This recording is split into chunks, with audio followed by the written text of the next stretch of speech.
1 লক্ষ স্বাস্থ্যকর্মী নিয়োগ করার পরিকল্পনা গ্রহণ করেছে। এখন ইউরোপে প্রত্যেকটি দেশই দেখছে, যে দেশগুলো উন্নত তারা দেখছে যে স্বাস্থ্য সেবাটা, একজন মানুষ যখন অসুস্থ হয় তাকে চিকিৎসা দেওয়া, ডাক্তার, নার্স, হসপিটালের বেড, ওষুধপত্র সব কিছু বেশ ব্যয়বহুল। কাজেই আমরা যদি একটি পরিকল্পনা গ্রহণ করি যে আমরা যদি মানুষকে সচেতন করতে পারি, সচেতনতার মাধ্যমে আমরা যদি অসুস্থ মানুষের সংখ্যা কমিয়ে আনতে পারি, তাহলে যারা অসুস্থ হবেন তারা বেটার সার্ভিস পাবে যখন তারা ডাক্তারের কাছে যাবে, যখন তারা হসপিটালে যাবে।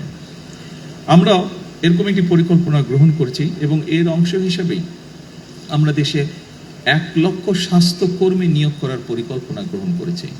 এই মানুষগুলো, এবং এই 1 লক্ষের মধ্যে 80% থাকবে নারী স্বাস্থ্যকর্মী। এই মানুষগুলোর দায়িত্ব হবে গ্রামে গ্রামে, ঘরে ঘরে যাওয়া। শহরেও তারা থাকবে, তবে আমরা জোর দেব গ্রামের মানুষের উপরে বেশি।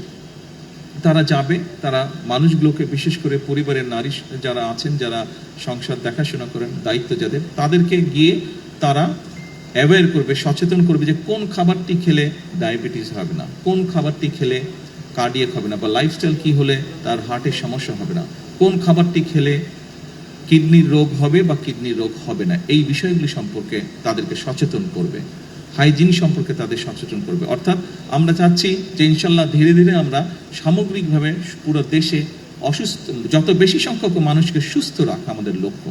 তার ফলে স্বাভাবিকভাবে যারা হসপিটালে আসবে পরবর্তীতে অসুস্থ হয়ে, তাদেরকে যাতে বেটার চিকিৎসা দেওয়া যায়।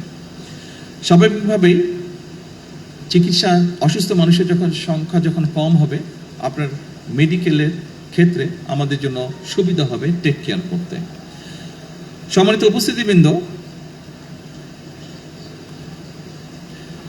সিলেট মেডিকেল কলেজের অধীনে 250 শয্যার একটি হাসপাতাল, এই হাসপাতালটি আমরা চেষ্টা করছি দ্রুত যাতে চালু হতে পারে ইনশাল্লাহ। একই সাথে আমরা এরপরে এটাকে চেষ্টা করব এক্সপ্যান্ড করে 1200 শয্যার একটি হাসপাতালে নিতে আমরা ইনশাল্লাহ চেষ্টা করব, আমাদের পরিকল্পনার মধ্যে রয়েছে।